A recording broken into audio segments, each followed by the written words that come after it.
Louisa Adams was our first foreign-born First Lady. Melania Trump was the only other First Lady not born as a U.S. citizen. Louisa was born in London, England on February 12, 1775. Her family then moved to France during the American Revolutionary War. Her parents got married a decade after she was born, and she is the only First Lady to have been born out of wedlock. In France, she learned how to speak French, and she attended a Catholic boarding school where she did well. Having spent so much time of her youth in France, she actually had to relearn English. When the family moved back to England, she had a little trouble readjusting to London. She met John Quincy Adams in London, and they were engaged in 1796, but by all accounts, the two didn't really get along that well.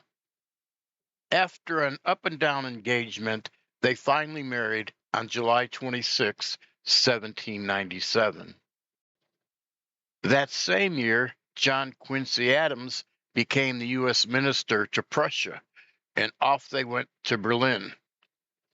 She had several miscarriages before their first child was born in 1801.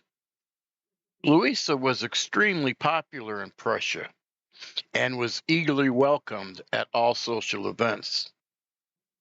They came back to the United States, and John Quincy Adams ran for Senate, and they were off to Washington. It wasn't long, however, and they were off again when John Quincy Adams was appointed as the minister to Russia. Louisa hated Russia, and she resented the fact that John Quincy Adams had arranged for their two sons not to go with them. She gave birth to their first daughter in Russia, but their daughter would die of dysentery.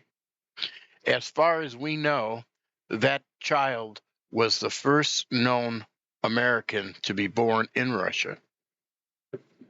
John Quincy Adams was called to go to Belgium to negotiate a peace agreement for the War of 1812.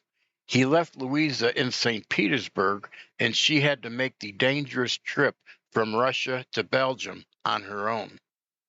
Europe at that time was suffering from the destruction caused by Napoleon. Not to mention, she was in a Russian carriage going through Napoleon territory in the middle of winter. She faced a tense situation outside of Paris. Fortunately, she was able to resolve the situation due to her ability to speak French. It was then back to London when John Quincy Adams was appointed the minister to Great Britain. In 1817, they finally came back to Washington when he was appointed as a Secretary of State. Again, she detested Washington and she detested Washington politics, and their relationship was growing more and more strained. She did, however, actually enjoy when John Quincy Adams ran for the presidency. She worked side by side with him. It didn't last long, however. John Quincy Adams' presidency was unpopular, and she would sometimes suffer the wrath of his unpopularity. They often did not see each other, and she felt like she was alone in the White House. She even became a target, as many would accuse her of being an out-of-touch aristocrat. She was also criticized for playing too big a role in his administration. Her health was deteriorating, and she would spend much of the time, on many occasions, bedridden. She would help him again in the next election when they sort of patched things up. When he lost the election, she was not really unhappy about that.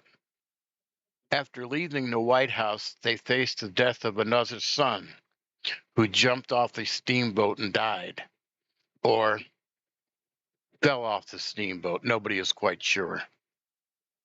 Out of their four children, only one would live a long life. Then John Quincy Adams decided to run for Congress, and she dreaded the return to Washington. They also faced the loss of their other son. She blamed her husband due to their constant separation from their children.